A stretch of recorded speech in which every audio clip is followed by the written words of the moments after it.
이태원 집단 감염 사태 이후 수도권의 연일 확진자가 증가하면서 불안과 우려가 끊이질 않고 있습니다.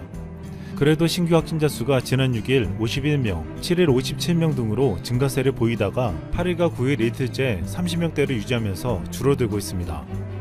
방역당국은 지속적으로 수도권에서 대유행이 우려된다며 경각심을 늦추질 않기를 바라고 있습니다. 그동안 방역당국은 생활치료센터 29개를 운영했고 환자 4,915명이 입소해서 이 중 3,955명이 완치해 격리 해제됐습니다. 지난달 23일 퇴소한 한 확진자는 편지를 통해 생활치료센터 의료진들에게 감사를 전했습니다. 이 입소자는 지난 4월 23일 자녀의 돌잔치 참석을 위해 미국에서 입국한 뒤 확진 판정을 받아 생활치료센터에 입소했습니다. 이 편지에는 최대한 배려해준 의료진과 운영진의 노고에 깊이 감사드린다며 이렇게 써 있었습니다. 열심히 일하시는 여러분들을 보며 대한민국이 정말 선진국이고 훌륭한 나라임을 느꼈습니다. 이곳에 뿌리를 둔 제 정체성에 자부심을 가지게 되었습니다. 그는 이렇게 진심으로 한국에 대한 감사를 표했습니다. 한국은 여전히 바이러스를 완전히 떨쳐내진 못했지만 방역에 가장 높은 성과를 냈다는 것은 부인할 수 없는 사실입니다. 이런 한국에서 K방역이 성과를 낸 모습에 세계적인 석학이 중요한 지점을 언급했습니다. 지난 8일 외교부 유튜브 채널에서 정의란 무엇인가의 저자로 유명한 세계적인 석학 마이크 샌델 교수 인터뷰가 공개되었습니다. 샌델 교수는 주변국들에 비해 볼 때 한국이 성공적인 방역 성과를 거둔 이유 중 하나는 넓은 의미의 공동체의식과 사회적 결속력이 있다며 미국과 여러 유럽 국가에서는 기부활동이 줄지어 일어나지만 한국은 자선과 기부를 넘어선 행동이 나온다고 평가했습니다. 이것은 정부활동과 별개로 사회 안팎에서 자발적으로 나온 협조라며 입주민들과 소상공인들에 대한 배려로 월세를 내린 건물주들이 있었다며 미국인으로서 경의를 표할 만큼 무척 인상 깊었다고 말했습니다.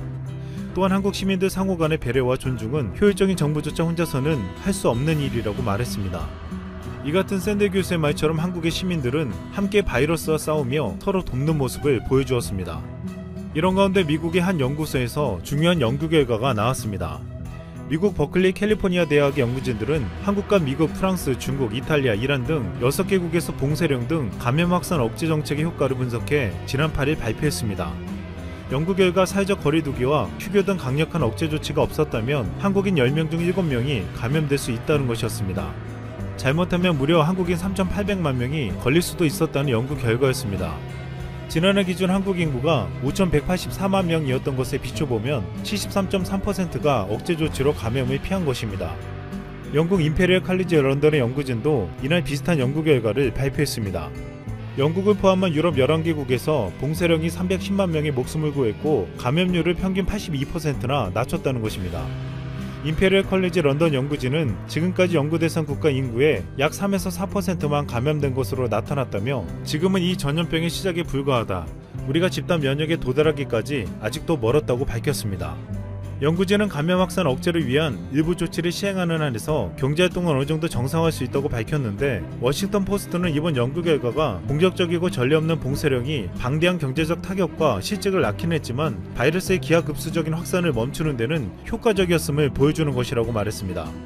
그런데 여기서 중요한 것은 수많은 유럽의 국가들은 봉쇄령과 이동 제한, 상점 폐쇄 등을 통해서 확산을 멈출 수 있었지만 한국은 이 같은 봉쇄령이나 제한을 하지 않고서도 바이러스와 싸웠다는 것입니다.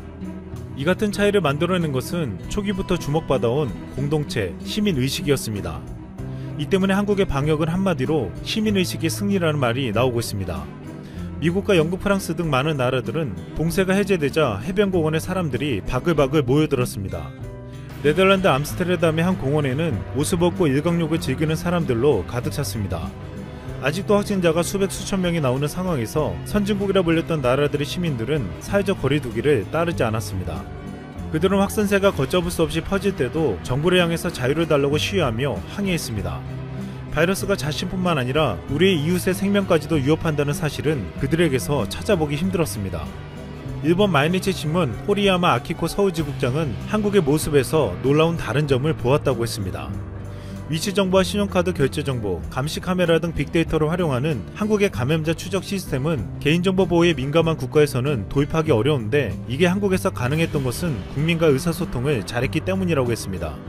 4월 세계 30개국에서 실시한 글로벌 여론조사 결과에 따르면 바이러스 확산 방지에 도움이 된다면 자신의 인권을 어느 정도 희생해도 상관없다고 답한 사람은 전세계 평균 75%였습니다. 한국은 80%로 평균보다 높았습니다. 일본은 32%로 30개국 중 최저치를 기록했고 미국은 45%로 29위였습니다. 한국 국민들은 스스로의 인권을 희생하더라도 공동체의 생명을 지키는데 더 큰 가치를 부여한 것입니다. 한국 국민들이 마스크를 쓰고 사회적 거리두기를 하며 개인정보 노출의 위험에도 감염 추적 시스템을 허용하는 것은 자신의 건강도 중요하지만 이웃의 생명을 함께 지키기 위한 것이었습니다. 한 여론조사에서 마스크를 쓰지 않는 사람은 다른 사람을 감염시킬 수 있으므로 매우 이기적이다라는 문장을 주고 동의하는지 물었습니다. 여기에 85%가 동의한다고 답했습니다. 조사 결과 한국인들은 다른 사람을 감염시킬까봐 가장 걱정하고 그렇기 때문에 방역 지침을 지키려 노력한다는 것이었습니다. 다른 어떤 국가보다 한국 국민들은 다른 사람의 생명까지도 소중하게 여겼습니다. 지난 8일 일본에서는 홍콩의 투자회사 딥널리지 그룹에서 감염병 사태 이후 안전한 나라 순위에서 일본이 5위를 했다고 보도되었습니다. 이 조사에서 스위스가 1위, 독일이 2위였고 한국은 10위였습니다. 이 분석 결과에서는 유행성이 초기 단계에서 높은 평가를 얻은 것은 신속한 위기 대응을 한 나라였지만 현재는 우수한 경제 회복력을 나타내는 국가들이 높은 순위를 차지했다고 했습니다. 하지만 이런 조사 결과는 일본의 네티즌들조차 신뢰할 수 없다며 비판의 댓글이 달렸습니다. 방역에 가장 성공했다는 대만과 한국이 상위에 없었기 때문입니다. 지금 일본은 긴급사태를 해제하고 당시 경제활동을 재개하고 있습니다. 이 때문에 일본 서민들이 체감하는 길거리 경기가 4개월 만에 상승 반전한 것으로 나타났습니다. 하지만 긴급사태가 해제되자마자 신규 확진자가 이틀 연속 60명이 증가하는 등 2차 확산될 우려가 커지고 있습니다. 그리고 지난 9일에는 도쿄의 대표적인 유흥가 가부키초의 한 호스트 클럽에서 종업원과 손님이 확진 판정을 받았음에도 이를 숨기고 계속 영업한 것이 드러났습니다. 이 업소의 한 직원이 지난달 37.5도가 넘는 고열에 일주일 이상 시달렸지만 이 직원은 잠시 휴식을 가진 뒤 검사도 받지 않고 업소에 복귀했습니다. 결국 이 직원이 양성 판정을 받았고 이후 직원과 손님들도 줄줄이 확진 판정을 받았습니다. 확진된 직원은 업소에 손님이 붐빌 때도 있었고 접객원은 2층 침대가 설치된 공동숙소에서 생활하기도 해 감염 우려가 커졌다고 했습니다. 또한 출근을 하지 않으려 했지만 몸 상태가 나쁘지 않은데 쉬면 벌금을 물리겠다는 얘기에 어쩔 수 없이 계속 일하다 확진 판정을 받았다고 말했습니다. 그는 자신이 일한 클럽뿐만 아니라 확진자가 나와도 이를 숨기고 영업하는 업체가 많을 것이라고 주장했습니다.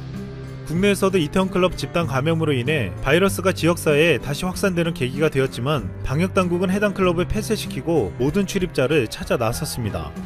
결국 클럽 확진자가 260여 명이 나왔고 다른 집단의 감염으로 이어지고 있지만 계속 추적과 검사, 격리로 대응하고 있습니다. 한국은 감염병 사태 이후 모든 정보를 투명하게 공개하고 시민들의 적극적인 협조를 얻어냈지만 일본은 정보를 은폐하거나 축소시키고 시민들도 사실을 감추고 있습니다. 이 때문에 야스다지로 일본 나카사키대 교수는 마이니치 신문과 인터뷰에서 이미 재유행의 조짐이 보이고 있다.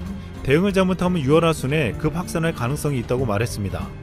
니케이 신문은 일본 정부의 한심한 행태에 전례와 기존 규칙에 매달려 눈앞의 현실에 대처하지 못하는 일본의 현실이라며 세계화와 디지털화로 변화가 빨라진 21세기에서 20세기형 관료들이 있는 일본은 세계에서 고립될 것이라고 비판하고 있습니다. 또한 한국은 이번 사태에서 긴급 제한한 지원금을 지역화폐로 주어 공동체 의식을 더욱 살렸다는 말도 나오고 있습니다. 현금으로 지원한 다른 나라들과 달리 한국은 지역화폐로 지급해 지역경제를 살리는데 큰 효과를 가지고 왔습니다. 여기서 지원금을 받은 우리 국민들은 지역 소상공인들의 매출을 올려주며 서로 돕는 결과를 낳게 되었습니다. 한국의 공동체를 생각하는 시민의식은 이제 국내를 넘어 전 세계를 향해 가고 있습니다. 지난 19일 문재인 대통령이 바이러스로 어려움을 겪는 국가들을 위해 1,200억 원가량의 인도적 지원을 하겠다고 밝혔습니다. 또한 개발된 백신과 치료제는 인류를 위한 공공재로서 전 세계에 공평하게 보급되어야 한다고 주장했습니다. 세계 각국과 기업들이 백신 개발에 경쟁적으로 몰두하며 최초로 개발에 성공하면 큰 이익을 볼 것이라는 전략을 세우고 있지만 한국은 당당하게 국가 재정을 투입해 개발하고 전 세계의 공공재로 만들자는 제안을 한 것입니다. 또한 문 대통령은 보건 취약 국가에 대한 인도적 지원 확대를 촉구하며 모두가 바이러스에서 자유로워질 때까지 단 한 사람도 소외되지 않도록 함께 협력해야 한다고 말했습니다. 그러면서 그동안 축적해온 경험과 데이터도 지속적으로 국제사회와 공유해 나가자고 했습니다. 지금까지 한국이 인도적 지원을 요청한 나라는 모두 110개국으로 한국은 그동안 42개국에 2천만 달러의 지원을 했고 앞으로 65개국에 2,100만 달러 규모의 금액을 추가 지원하기로 했습니다. 한국은 그동안 진단키트와 방호복 등 방역물품을 전세계에 수출했고 이제 재정적으로 어렵고 의료 환경이 취약한 나라들에게는 무상으로 제공하고 있습니다. 한국은 K-방역을 성공시킨 서로의 생명을 지키는 시민의식으로 이제는 전 세계 사람들의 생명을 지키는데 앞장설 준비를 하고 있습니다. 마이클 샌델 교수는 한국 외교부와의 인터뷰에서 이런 마지막 말을 남겼습니다.